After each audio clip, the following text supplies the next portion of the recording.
lesson studies to help us grow together in understanding how to implement this in a way that's going to help our students here at Elbert, okay? Then you two have each other to collaborate with because of the learning that takes place here. Then after that, you will also be able to share your learning with your other teachers to help them get to experience. We are videotaping it so that when, with Charlotte's support, we can use pieces of this video at times to even show the teachers so they can be a part of it, okay? Now, one of the reasons I asked for two is this. It's because of the collaboration, and it's also because it's two sets of eyes, and you're going to be viewing it in different ways as we do the lesson study. In the lesson study, as we begin to plan in a few moments, you and I are going to be what we call a fishbowl. That means they're all going to be watching the planning of this lesson and taking notes on what they notice we do to be ready for these students, okay? So when you're looking at it through the planning for your kids. They're looking at it as just the planning in general. The next time we come together, we'll swap places. So that way you can see it through a different lens and you see it through a different lens. Does that make sense? Okay. So we're gonna go into the fishbowl now. Did I miss anything? Okay. We're gonna go into the fishbowl. I have to ask because you're understanding it's the fourth day I'm doing this. Yeah. Can't remember how many lessons I've done a lesson studying today. Okay. So we're in the fishbowl. You guys can't talk and we're gonna be having our conversation, okay? All right. So I know that where you guys are is you have started volume 2 and you're working in the immersion piece of it, and that you're working on that exploring on the nonfiction. All right, to give me just a tiny bit of background knowledge, tell me what you've learned about your kids so far, just as you've introduced these first few lessons. What are you seeing with them? I'm noticing that they're struggling to pick out those features. So we've had to do a lot of visuals and a lot of identifying and going back and refining those things. Okay, all right. What I want to say to you is that this year you're going to experience more of what you're experiencing right now. They're going to have a little more trouble. But what I can tell you is that with our guided reading, along with the way, just our guided reading, because yours are first graders coming up, with guided reading, they're going to have nonfiction text, and there's going to be nonfiction text features that they see. It may not be all the things that we encompass here, but they're going to be more cognizant of it, okay? All right, so basically it's about identifying those text features and understanding the purposes behind them. All right, so they needed a lot more support in it. Okay, so this is part 1 of the lesson, and so in talking through it, I know we've got a mentor text that you got here, right? Okay, but it also talks about using your classroom chart from session 3. So do you have that chart ready for us to go? Yes. So we can add anything to it if we need to? Okay, excellent. Now I did kind of edit the chart That's fine. because it was a list and I had to go back and print visuals and label them because they were having a hard time coming through here. Find a heading, they couldn't do that, so I had to give them a visual. So it doesn't look exactly like that, but it is. It doesn't have to look like that, okay? Because the purpose of it is for them. So let me tell you what I heard you do. You ready? You're responsive to your learners, and you adjusted your chart to best meet their needs. That's what this is about, okay? It gives you a framework, it gives you some ideas, and etc. But after that, you have to be responsive to your learners, okay?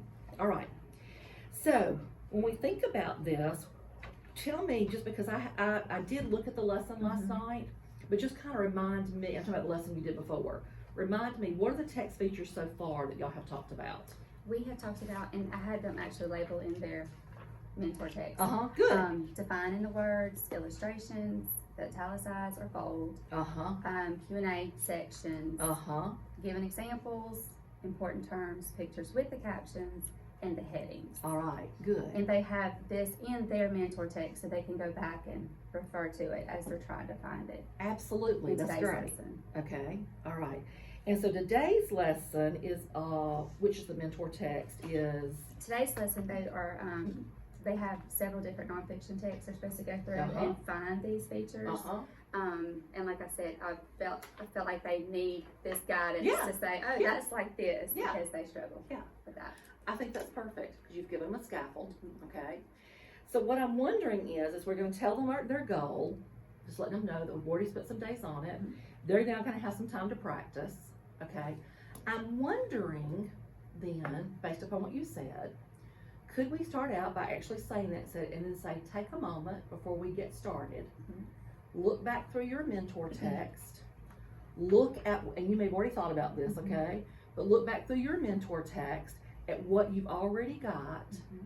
So when you get this, you'll be able to maybe start without having to use it, but it's there if you need it. That way we don't set them up from the beginning that they have it to use it, but let them look at it and then say, but close it up. But when you go to doing this, if you come to one that you're unsure about, that's your scaffold you can use. But it puts it back in their hands to know when to use it and when not to use it. And then we can observe who actually is and how they're using it. Does that make sense? Okay. All right. What else do you think about this lesson? Because we pretty much got what we this was the main focus, I think, because the next part was to take the playground brochure and actually make one of these things, the text features for each part. And I'm not sure if they're ready to do that today. They may have to do that at the time. That's right. Because they need to practice identifying them first. Yes. And I know this lesson asked for them to put, jot the notes on a sticky note, but I was going to have them put the sticky notes actually in the book. I'll just take them out later. Just so they can kind of see. They're hands-on and visual. Okay. That's okay. Why would it not be okay? Because you're being responsive to your learners again. Okay. That's that's the thing I want you to help your other teachers see too. All right. When you know about your kids, you know what they need. You adjust the lesson in order to help them at this moment. Okay. When you have two parts, specifically in the immersion, I have found also that often I can only get one part done one day because they need time to process a little bit. And then when you do the part two the next day, come back and say, okay, why don't you go back and think about all the nonfiction text features, then let them draw, then let them start labeling their pieces in order to show what they're doing. I think that's perfect. Okay. All right. So tell me then, in this side-by-side lesson that we're going to do, let me tell you what a side-by-side is, just in case. Side-by-side is this. I'm your extra hands, eyes, and mouth. Okay? So it can look several different ways. It could look like you could say, Vicki, I want you to do this little part, but I'm going to do this little part. Okay? But it could also just say, well, Vicki, I've got this, but step in any point that you feel like there's something you could say that could add to it. That is what I usually do. I can't remember if when I was in your classroom before, if I ever said, do you mind if I say something? But that's normally how I do it. So if I see something that I could add to the lesson, then I'll just say, do you mind if I say something? And then I'll add it. But otherwise, if you're good with doing it, then I'm going to be your extra set of eyes, okay, and ears. So I'm going to be watching your students. I'm going to be walking around as they're doing it too, and supporting along the same lines. So that when we come back, we can talk about what we noticed. Are there specific kids that we're a little more concerned about, okay, with the fact that they're having trouble, that they had to just really open it up and dig into it? Then that tells me they don't quite own it just yet. Does that make sense? So we can talk about that data and go from there and make some next steps. How's that sound? Okay. That we're out of the fishbowl. okay? Because today we're only planning the mini lesson, all right? And what, to help you guys understand, is that in the immersion part, after we've done this, the kids are just now at the point of immersion for their independent writing. They're just writing. We're not setting them up for they're just writing. So they can choose something they've already been writing, or they can write something new. So I think that after that, you just set that up, and then we'll come back in here. Will that work? Mm-hmm. And so there's not anything else we're doing at this present moment but letting them write and watching. Now, a small group possibility would be that if I saw 4 or 5 kids today, we won't have time for this today because I need you to come back with me, okay? Right. But if I saw 4 or 5 kids who are really struggling with us today, I could pull them back to small group. And I could really, help them understand those captions and the non-fiction text pages a little bit more. Does that make sense? Yeah. And work with them a little bit more on that. Okay. And that would be my small group for them. Okay? All right, so what happened in the planning? I didn't have to do anything. Basically had already done it. Yeah, that's right. And I loved how you had already adjusted your chart based on the needs of your kids. Absolutely. And made it like they needed it to support their learning, so awesome job.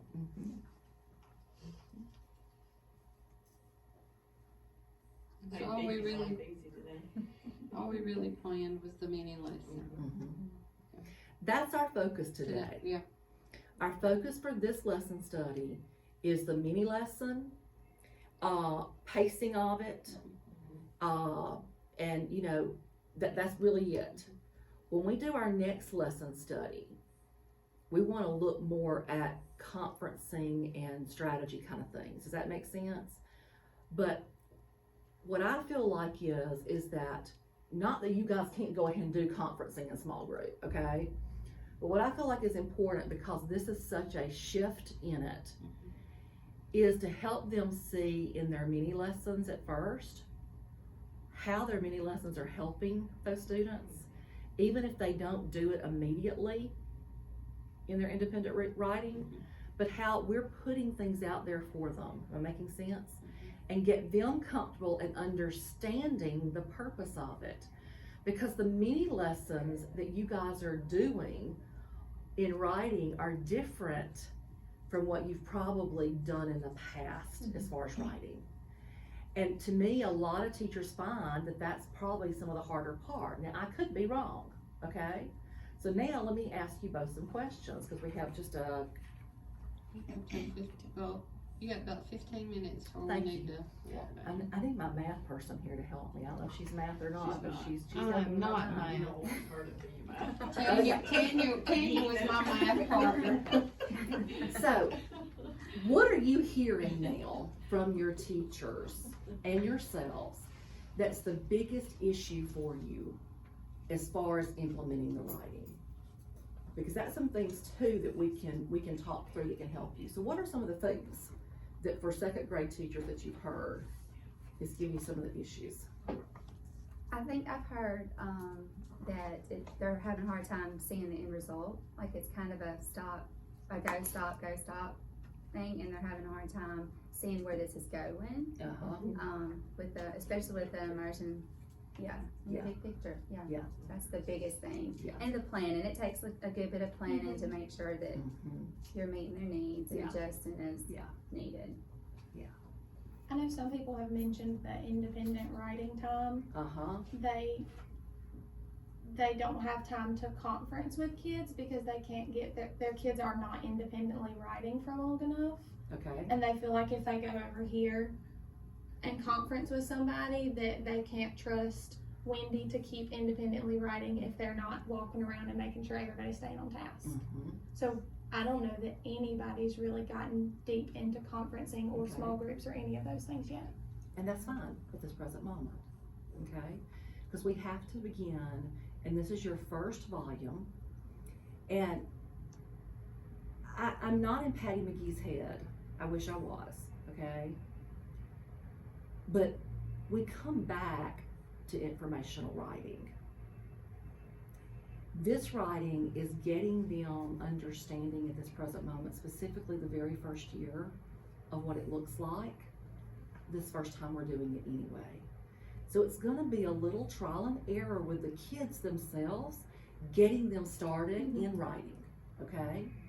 Now, what you're gonna find is gonna happen, and I say this because I worked with a system the last couple of years that we saw this in their kids, is that when they get more opportunities and they begin to get more excited, they begin to write more, and that stamina continues to get longer and longer, okay? So,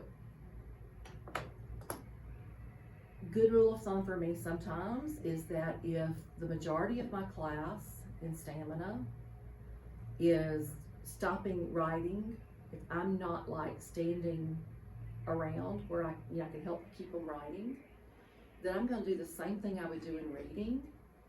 And during this time, right now, I'm gonna build that stamina and say, boys and girls, as today we go into our independent writing, I'm gonna be helping some people, but I'm gonna be also looking around. And our goal today is we wanna get to where we're writing for 9 minutes, 10 minutes, whatever it is, okay? So that you're starting to build that stamina right along with this. And then if you see after 5 minutes, half the class is stopping writing, stop and say, oh, we're only able to make it in 5 minutes. Let's talk to me. What's causing some of the problems that's keeping you from writing? You know what I'm saying? And then say, well, we have an option. We could try a little bit longer. Do you want to try a little bit longer right now? Most of the kids are going to go yes. You know why they're going to say yes? Because they want to make you happy. So you're going to say yes, yes. You say, okay, so we did 5 minutes. Think we can go 7 this time? Let's try to go 7, okay? Again, kind of like I do in stamina of reading. If they're at 7 and they're still writing, I'm not stopping them. I'm stopping them when they get to where they may go 10 minutes. And at that point is when I'm going to stop them again and say, if that's that 10 minutes, and say, I lost track of time, guys. You went actually 10 minutes in this time. So in this particular unit, I want you to start building on that stamina too with them. Does that make sense? And conferencing is important. But my main objective for you guys at this present moment is the mini lesson and getting the stamina going. Then the conferencing is going to come along too. Does that make sense? What do you think, Lisa? I agree with you. Yeah. That conferencing piece is the hardest bit. It is. But you can't do the conferencing until you've got the stamina built in the writing. So I think that in itself will help some, okay? Now, big picture. Here's the issue. All of us see things in a different way, and the fact that some of us are really good big picture people. Some of us see things from the details building up to the big picture. You see what I'm saying? All right. The shift in your thinking is that in the past, when you've done a writing, either you've done something like a 4-square, okay, where there's an end result at the end of the day of writing that you can look to see if everyone completed it and did it right, okay? Or you did an introduction, or you did something like that. That's the shift in it. You're not gonna have every day something like this. What you're gonna end up having is you're gonna have writing, okay, pages. You're gonna see their list they're making, because in the immersion, and as we go into that first week, we go into now brainstorming what we can write about. So your kids are gonna have lists they're making, and then you're gonna see them adding to their list. Am I making sense? So that's gonna be the evidence that things are happening. Your end product is gonna come a little later. There's what part of the mind shift is too. And that's hard for us because, and I'm including myself, because I was that teacher who had a format for writing. Basically, this is a type of a format, okay? Whatever it was you may be using. And it's hard to shift from, are they really writing? Because I don't have a finished project today. I don't have anything to look at to see if they've done it. So here's something that helped me, okay? You've got, how many kids in your classroom? 21 kids, okay? You could do it over a week or you could do it over 2 weeks, all right? What I would try to do is I would try to take a few kids every day to have them leave their folder for me, okay? And I would just look, not to mark all over, not to write on or anything like that, but I would do that with them. And if you could do it over 2 weeks, that's fine too. But I think if you could do that for a little bit, I'm not saying for the rest of the term, okay? I'm saying just for a little bit. I think it will begin over this first unit, start making you feel better as we continue to move on in the unit to see what kinds of things your kids are doing. Am I making sense? Because you won't be able to get to every child every day. So I got 2 kids today. They've got their folders. I'm just gonna pull it up and I'm gonna look at some of the writing they've done. I'm gonna read some of the things. Through it, I can make a couple anecdotal notes too. You got any ideas? No, my question is, what is the purpose of the immersion unit? Because I'm assuming it's not to publish a piece of writing yet. The immersion unit is to help them see what nonfiction text looks like. So that they can see what a writer does in nonfiction text, because as they move in to this unit, they're gonna start writing a nonfiction text. Now their nonfiction text is gonna be more about things they know, and it's not research, okay? So when you go and look, y'all keep me on my time, okay? When you go and look, put my glasses on so I can see. When we go and look at the pacing guide here, okay? All of this right here is just studying what it looks like and becoming aware of it. When we move here, we're gonna start generating ideas of topics that we can write about. We're gonna begin to show them how we group thoughts together. So you're taking the process, and in your mini lessons, you're showing them how a writer comes together and figures out, possibly, because see, authors in themselves, if I was an author, I more than likely would sit down and I'd write down a couple ideas of what are some possible things I want to write about. Authors do this, and they might start on one of these topics, and then all of a sudden they get to a point where they have nothing else to say about that, and it's not enough to publish. It's not enough to finish. So they'll check one off and go down here, look at to see if another one, and they'll start on that one. That's why when you see those movie clips or things like that, when authors have all these kind of papers everywhere, it's because they're doing what we're trying to teach kids to do through this. So immersion, again, is all about the author's craft. It's showing what the type of genre looks like, giving them options. Not that they have to mimic it exactly, but that they are learning from that to know what they can take from it in order to write their own. Does that help everybody? Kind of see that? Do you feel better about it? Not yet? It's okay. I just have not done any conferences yet. I just have not had time to do them. So That is fine. I don't feel better about. I don't feel like I'll feel better about it until I start doing them. I understand. But what I want you to start feeling better about, both of you, and then your teachers too, is the implementation of the mini lesson, okay? So you're understanding the purpose. we're engaging the learners in it, okay? And we're being responsive as we're doing it. And then building the stamina of writing. That to me is gonna be our next steps for us and our second grade teachers as we go from here to third grade teachers. I don't know, I keep saying second, I'm sorry.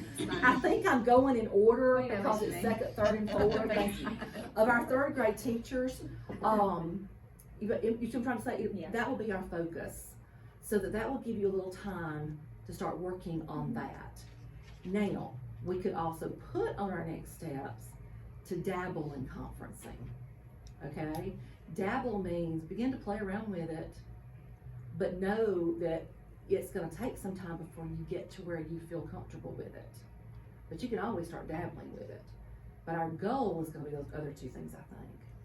You think that's doable? Not overwhelming? Okay. So is your struggle with conference and the stamina too? Yeah, I've been trying to work on the stamina, but we've kind of maxed out at 10 minutes. Like, we haven't really got past being able to do it for 10 minutes. And some of them, I do have a few who can, because they really enjoy writing, but I have some who just, they're like, I don't know what to say. I don't know what to write. I would think 10 minutes at this point would be good. Okay. Would be my thinking. I mean, they've never written before No. like this. Yeah. Okay? That's a problem too, is And they just never- they have no experience. Right, but I think what's gonna happen, could be wrong, but I think what's gonna happen is that as you move more into this and they begin to have a topic Mm-hmm. and they begin to do their ideas and they begin to build on it, that you're gonna see the stamina grow even more. Mhm. Right now, they're just writing because they're writing. Yeah. And they are running out of ideas to write. Right. So I think that once you finish through the immersion and you begin to do those next lessons and start teaching them how writers begin to come up with their ideas and etc., that will begin to help. Okay? All right. Is it time for us to go to the lesson? Basically? Okay. I'm so excited. So this is different because it's a whole group. All right? So here's how I like to do it to help me. All right? And so you'll know too. Is that, are your kids in tables or rows or what? They're, it's kind of scattered. It's rows, but we always do writing on the rug. Okay, writing's done on the rug, okay? Good, I like that. I do too. And so the way that I try to talk about this, when I talk about a specific student I noticed, is I try to come up with the color of the shirt, you know, hair, anything like that, and on what side of the rug they're on, or if they're in the middle. Am I making sense? Because we don't know their names. So it may be that I might, so you kind of take a picture in your head, all right? So it may be that I say to you, you know, the little girl in the yellow that had the long blonde hair, she da-da-da-da-da. So because we're gonna come back, I want you to notice in your observation what you see students doing. That's the big thing. What do you notice the students are doing? And what did we do responsively to support them? And was there a specific thing in the planning that helped them? Okay? I'm excited. Let's go do this.